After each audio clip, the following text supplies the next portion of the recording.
Buenas tardes, el día de hoy continuamos en nuestra segunda sesión de Aprendo en Casa en el área de Desarrollo Personal, Ciudadanía y Cívica.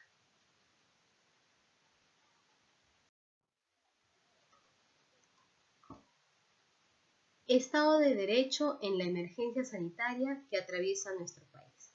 Recordemos, este estado de emergencia se dicta generalmente en caso de perturbación de la paz o del orden interno de un estado, ya sea a consecuencia de catástrofes, brotes de enfermedades contagiosas, graves circunstancias políticas o civiles que afectan e impiden la vida normal de una comunidad, región o país.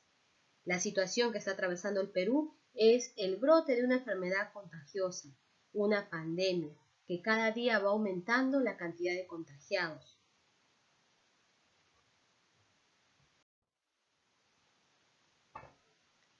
Transparencia en el marco de la emergencia sanitaria COVID-19. Sabemos que el gobierno ha tomado diversas medidas a favor de la población vulnerable. Es importante también nosotros reconocer que hay comisión de transparencia frente a las medidas que se toman de ayuda a la población, tanto de los gobiernos regionales como las municipalidades. ¿Qué es transparencia en el marco de la emergencia sanitaria COVID-19?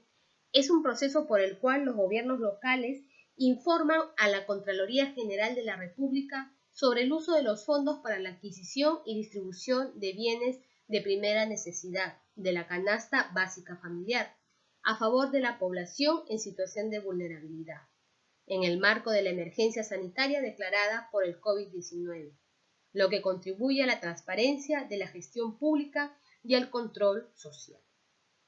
¿Cómo se registra a los beneficiarios en el marco de emergencia sanitaria?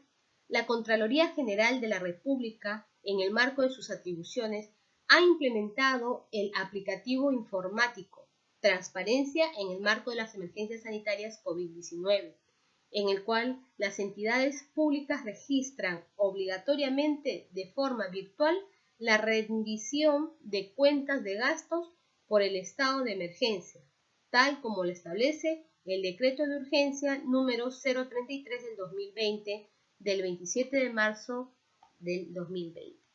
Entonces, debe haber una transparencia frente a las acciones que toman los gobiernos regionales, frente a los gastos que emiten las municipalidades para poder atender a la población vulnerable.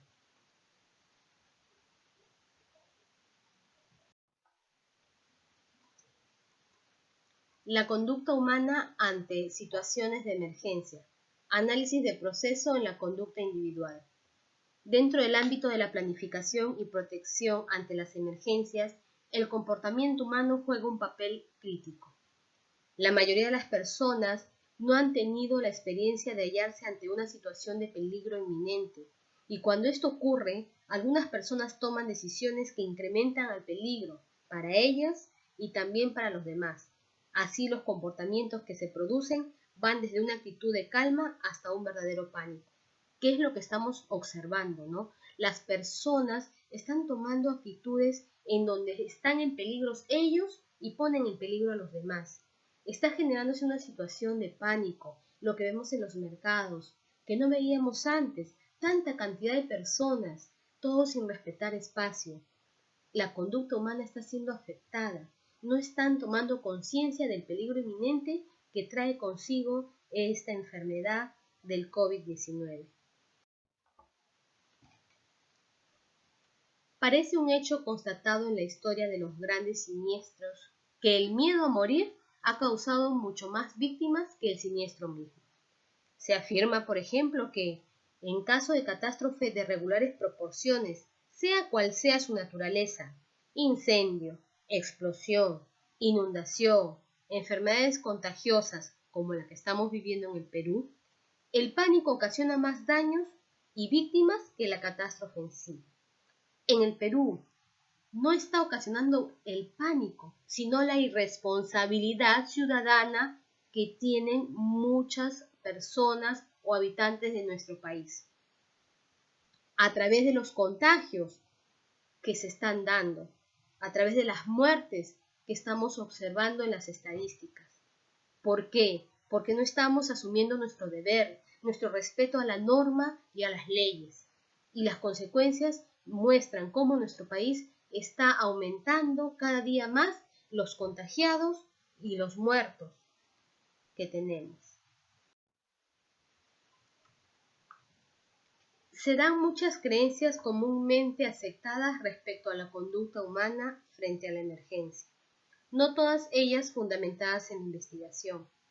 Por otra parte, se planifican los medios técnicos y la organización formal, pero se olvida a menudo un aspecto esencial, que es el funcionamiento de las personas en estas situaciones, lo que permite y determina la eficacia, el éxito o el fracaso en su resolución. La eficacia, el éxito o el fracaso en la resolución del problema frente a la pandemia del COVID-19 depende de los ciudadanos y su responsabilidad, el cumplimiento de sus deberes. Entonces, si estamos analizando las estadísticas en donde hay un aumento de contagiados, donde hay un aumento de fallecidos, ¿estamos yendo hacia un fracaso? Analicemos esta pregunta. ¿El fracaso de las medidas será culpa de quién? ¿Del gobierno, del presidente, de la comisión, del Consejo de Ministros? ¿O es por culpa de nosotros los ciudadanos, que no estamos siendo responsables, ni respetuosos de las normas ni de las leyes? Ante una catástrofe, a menudo las reacciones de las personas no son las apropiadas, pudiendo provocar como resultado numerosas pérdidas de vidas. Si describimos las reacciones más generalizadas, se puede decir que durante el periodo de impacto, del 10 al 25% de las personas permanecen unidas y en calma, estudian un plan de acción y posibilidades. Ese pequeño porcentaje podría ser las personas que se mantienen en casa, que designan a un miembro de la familia para que realice las compras, para que salga a la calle. El 75% manifiesta conducta desordenada y desconcierto.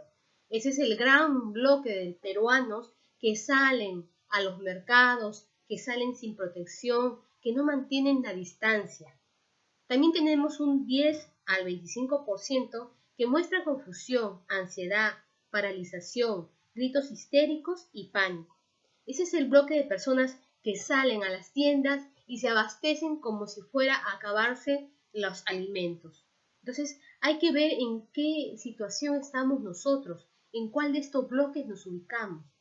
Para lograr el triunfo de vencer a esta enfermedad, a este virus, a esta pandemia, la responsabilidad está en cada uno de nosotros, en qué es lo que debemos hacer. Desafíos para seguir aprendiendo en casa. Sobre la base de lo leído, escuchado, visto y conversado sobre el Estado de Derecho en la emergencia sanitaria que atraviesa nuestro país, realiza lo siguiente. 1. Redacta un texto corto que justifique el artículo periodístico que has creado y publicado en redes, teniendo en cuenta a quién fue destinado este artículo, qué tipo de lenguaje utilizaste, qué ideas has querido transmitir. Después piensa en cuáles fueron las ideas con las que fundamentaste tu artículo, cuáles son los argumentos o con qué ideas contaste para fundamentar tu postura, cómo aporta tu análisis y reflexión para afrontar la situación.